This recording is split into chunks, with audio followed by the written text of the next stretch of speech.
begin with a quick update on the Colorado Springs police officer who was shot in the head yesterday. Officer Jim Gisele is still in critical condition.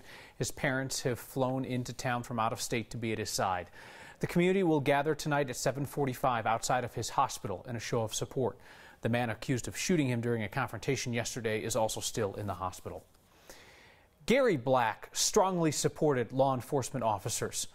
Officers like the one from Aurora who shot and killed him on Monday. Police say that officer, a military vet just like Black, is heartbroken over the shooting that stemmed from confusion over a home invasion. Other vets are now stepping forward to help Black's family. People from American Legion Post 22 reached out to us looking to connect with the family. They want to help with a full military funeral for Mr. Black, who was a decorated Vietnam veteran. We were able to get them connected today. It's not a possibility. It's a done deal with the family. They already told me they're just tickled pink that Post 22 stepped in because that's what they were after. It's payback for me. All my Vietnam service, you know how it was in Vietnam when most of us was in Vietnam, nobody really wants to speak of it. But nowadays people really respect that. And now we can go to our own man and respect him for it and show him our honor for it. And that's what we like to do.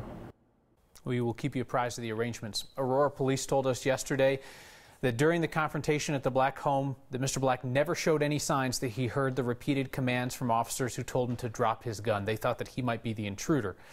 We also learned that Black had significant hearing loss from his service in Vietnam.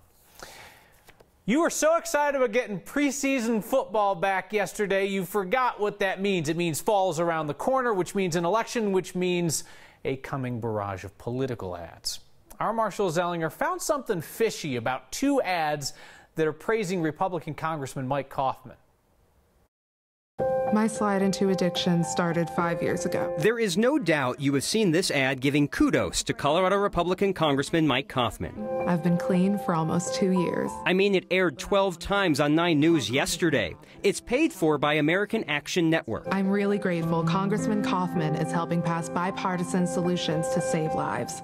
American Action Network wants you to know it doesn't support candidates, it supports issues. Which is why you don't hear, vote for Mike Coffman. You see, thank him for passing opioid legislation. But there's nothing on the screen that tells us what he fought for in the first place. So I did a quick review of his record. On his congressional website, I changed the drop-down to health care. And the fourth article from December is about opioids. A bill called VA Care in the Community would give veterans better access to health care outside of the VA system. An amendment sponsored by Coffman would require these providers to follow a specific process when prescribing opioids to veterans. This bill and his amendment are just sitting in Congress, having gone through just one committee so far. He's also a co-sponsor of the Veterans Opioid Abuse Prevention Act. Before a veteran is prescribed opioids, the provider would check a prescription drug monitoring database. Both of these bills have Republican and Democratic co-sponsors.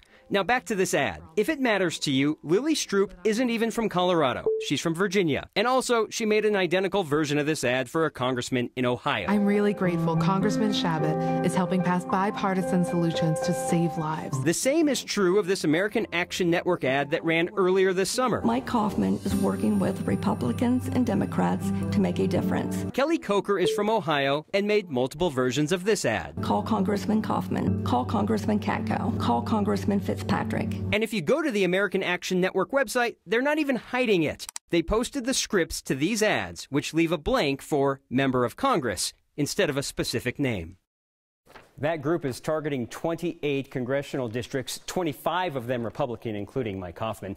Because of American Action Network's tax status, they can't support candidates. And that's a nuance that group understands, but when you see the ad, you probably don't know the difference. Bottom line, the ad is pretty generic about its statements, and Coffman, Kyle, is making efforts in the opioid crisis. Nobody actually calls, though, right? I mean, pick up the phone. Oh, buddy, you're doing a swell job. Come on, people don't call. They're going to do it now. Yeah, they're going to do it right now, apparently. All right, Power of Television. Marshall Zellinger, thank you. I would say that there is a lot of nervousness about a Governor Polis in the industry. The industry is the oil and gas industry, which held a sizable rally at the state capitol this week. A demonstration of political power in an election year in which oil and gas might be facing Initiative 97, which would greatly increase drilling setbacks from homes and businesses. And then there's the issue of the Democratic candidate for governor, Jared Polis, a longtime oil and gas industry enemy.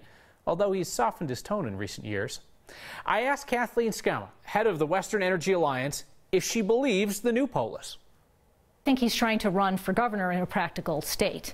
Coloradans generally, obviously we have our extremes on right and left, but in general, Coloradans are practical people. So I think he's trying to sound more reasonable now while he's being elected. But if you look at some of his proposals, he's saying, okay, 2,500-foot setbacks, I don't support that, but I support 2,000-foot setbacks. Well, that's a distinction without a difference. It does about the same thing. It puts off limits huge amounts of oil and natural gas in Colorado. Let's talk about that. That 2,500-foot setback, that's the point of Initiative 97. On Monday, they're supposed to turn in their signatures to see if they can get on the ballot. Current setbacks are 500 feet or 1,000 feet from schools and homes. They say that they need a 2,500-foot setback for health and safety. And I'll hear the industry say it'll kill jobs. If we're talking about health and safety, why are we debating jobs? Well, first of all, who is more healthy and more safe than people who are fully employed and can afford health care and good food and exercise? I mean, the foundation of good health is a good job. But I think what gets lost in that debate is the fact that we are heavily regulated, as we should be. And so oil and natural gas development is done in a way that protects public health, the environment, air, water. My full conversation with Kathleen Skama will be on the next YouTube channel. There we discuss the ads that the oil and gas industry runs nonstop on 9 News and other channels, and whether that campaign is actually improving the public image of the industry. It is big. I'm telling you, Colorado's most expensive transportation project ever, and it started officially this morning. The reconstruction of 10 miles between Brighton Boulevard and Chambers. They're going to widen the interstate, put part of it in a giant ditch beneath a park, and they will try along the way to bury opposition from neighborhood activists worried about the noise, the environmental impact, and the disruption on their lives between today and 2022. Colorado state law requires drivers to yield to pedestrians who are in crosswalks. But before you step off the curb, you got to ask yourself, are you willing to bet your life that the guy driving towards you knows the law and that he doesn't have his head in his apps? Pagosa Springs thinks it has a solution. What do you think about this? Pagosa put out baskets of bright yellow flags at its crosswalks. Flags, along with instructions for pedestrians to push a button to activate warning lights, then grab a flag, then wait for eye contact and for traffic to stop, then cross, then give a thank you wave, then put the flag in the basket on the other side. Is that really what we've come to? Pedestrians are being told to wave a bright yellow, please don't kill me, surrender flag in the crosswalk. How about 2 flags for safety? How about a box of helmets at each crossing? Body armor, perhaps? So what happens when a pedestrian crosses protected nothing more than, say, by the law, which gives them the right of way? Are they doing it wrong now? And what is this business about a thank you wave? Thanking the driver for what exactly? Thanks for sparing my life, bud. Thanks for following the law. This is where we are today because drivers are not willing to get their heads out of their phones even to save the lives of their neighbors. And because cities are not willing or able to spend the money on the traffic calming technologies that we know are proven to reduce pedestrian deaths. So no, instead we will just send pedestrians out into a field of battle armed with little yellow flags while they face an enemy distractedly driving a 2-ton weapon. The message here is clear. Pedestrians do not belong in crosswalks, that they're somehow in territory that belongs to drivers. No yellow flag can fix that dangerously stupid thinking. Man in Denver says when he just wants to get around town, to navigate the sidewalks in Lodo, he is finding himself navigating around a lot of dog waste. Fabian Harris is making a plea for people just to be courteous to their neighbors like him. He says that from his point of view in the wheelchair, it can be difficult to tell when he's coming up on a pile. I mean, I'll be trying to dodge these piles and everything. Like, whoa, there's a pile over there. Whoa, there's a pile over there. You know what I'm saying? It's kind of like, you know, navigating landmines or something, you know? Animal protection officers note that enforcement of this is not an easy issue. They're trying to place dispensers with bags out, and they think education of dog owners might help. I don't think you need to educate somebody to pick up their dog's you-know-what. You're either courteous enough to do it or you're not. Got some heat and sunshine coming for your weekend. And an update on a story that got a lot of you interested, the bald eagles in Broomfield, how they are faring with a construction project next door. Few storms to start off the day, and now sunshine this afternoon and into this evening. A beautiful look across downtown Denver and beyond. We still do have a couple of thunderstorms firing up out to the east. They've been producing some strong winds, 60, 70 mile per hour wind gusts coming through, and about quarter-size hail. And you can see right now that line moving into Kansas, parts of Nebraska, and still some heavy downpours near Eads and Lamar. For us here in Denver, a quiet night, a few sun breaks out there with a couple more scattered showers across our northern mountains. Tonight, partly cloudy, temperatures cooling off into the low 60s. It's looking pretty good. Overnight into tomorrow morning, we wake up to a bit of sunshine around here. 7 a.m. You are good to go. Launching into the weekend plans by the afternoon. A couple of clouds start rolling in. Then by about 4 or 5 o'clock, a few isolated storms will be firing up around the Front Range. Heaviest pockets of storms will be mainly up in the mountains. That's where you can find a good downpour coming through. As far as severe weather, northeastern side of the state into Nebraska and parts of Kansas too. We'll be keeping a close eye out tomorrow.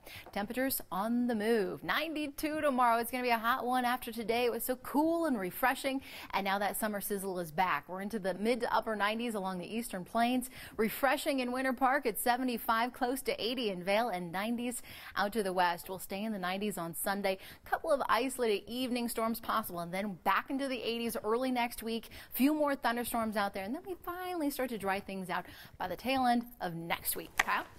Weekend forecast is porch drinking weather, if you're into that sort of thing. Yeah. Thank you, Danielle. Right here. Latest Colorado natives to be displaced by a fancy new development project happen to be bald eagles, a pair in Broomfield that abandoned their nest amid the noise of construction next door. At least that's what volunteers watching the birds told our Steve Steger. It's very loud. It's been very loud. Things are starting to move a little more quickly near Del Corso Park in Broomfield. A couple of those big track-mounted backhoes operating up close up by that hay bale wall. As construction on a new residence ramps up, Dana Bovey is worried about the area's older tenants. It's very rare not to see one of the Stearns adult eagles here. We first met Dana in April when his group, Front Range Nesting Bald Eagle Studies, was trying to convince U.S. Fish and Wildlife not to grant the developer a permit to build so close to an eagle's nest. Now that construction has started, and he says at first it wasn't bad. For the most part, the eagles seemed like they were tolerating things okay. Then all of a sudden, around the middle of July, Bovey's group says something changed. We stopped seeing these Stearns adult eagles. The group says construction got louder and the adult birds stopped showing up as frequently. What we know right now is that they've been disturbed and they've retreated from this area. Bovey gave his data to the city, who isn't ready to say whether those eagles are gone. The data that was provided to us, I mean, we just received that on Tuesday, so I think to give it fair scientific review is what we want to do. Both the city and the developer have each hired professional biologists to monitor that nest. The biologist will be preparing an assessment. The director of Broomfield Open Space says the department's professional biologist will prepare a report in the next few weeks. Both Broomfield and the developer, though, point to one success so far. The young eaglet that was born this year has fledged successfully. So I spoke to the vice president of development for the company building that apartment. They hired a biologist of their own to monitor that nest too. The company says when its biologists noticed some signs of stress with those eagles, they halted construction, stopped all the equipment until the eagles just chilled out. And they've done that at least twice, Kyle. So they get the go-ahead to go with the project. Is there any foreseeable situation where they say, you know what, even though this apartment complex is half built, shut it down, the eagles are freaking out? So the deal with the city says during the time when the eagles are laying eggs and kind of hatching those eggs, that's the time they could do it. That would be more March, April. Okay.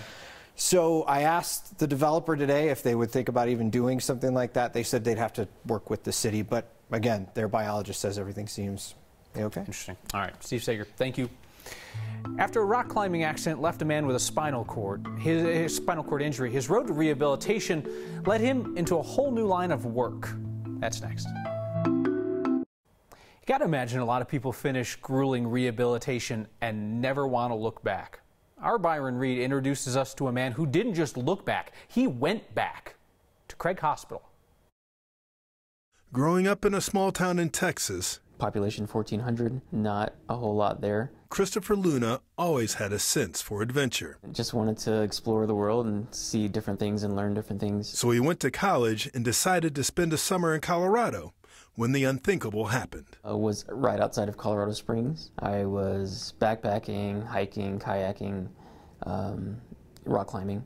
And during one of those trips towards the end of the summer, I had a fall. A fall that changed his life. I had a complete spinal cord injury, so I was completely paralyzed. He spent 4 months in rehab at Craig Hospital, a visit that gave him inspiration. From the moment I came in, everyone seemed to be just a lot more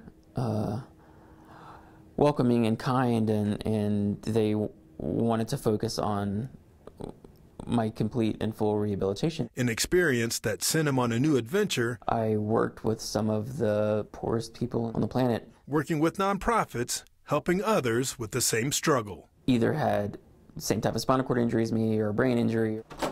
And now I can just reschedule them for anything that they want. He's still giving back. The position that I have now is in outpatient admissions. Luna is working full-time back at Craig, guiding others with spinal and brain injuries to clinical services they need. I see people here who have just experienced the same thing that I experienced years and years ago. He's making a difference where it all began.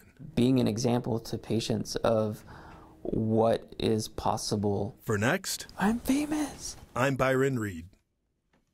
Luna also volunteers with the hospital's Peer Mentor program. He helps new patients find what they need to build a fulfilling life.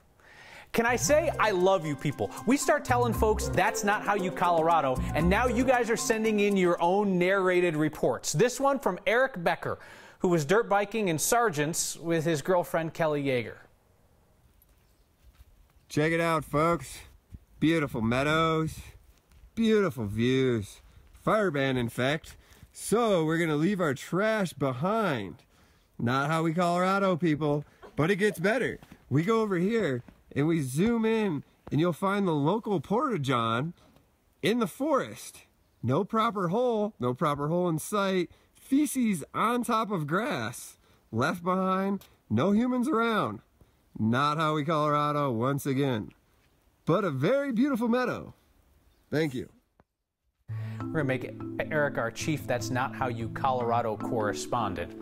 When we return, manure King Soopers. There's a backstory. And you people are fired up about these yellow flags and crosswalk. I'll give you the last word next.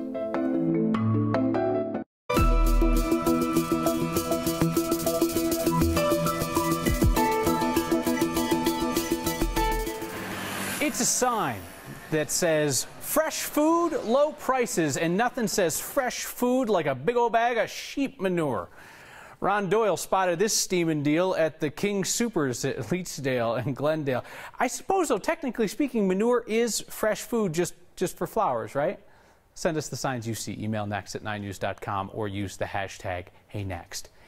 Everybody, and I mean everybody, is fired up in feedback tonight about the idea down in Pagosa Springs. I understand other cities have had the same idea, to put crossing flags in a little basket near the crosswalk so that pedestrians can wave a flag and beg not to be run over by an errant driver.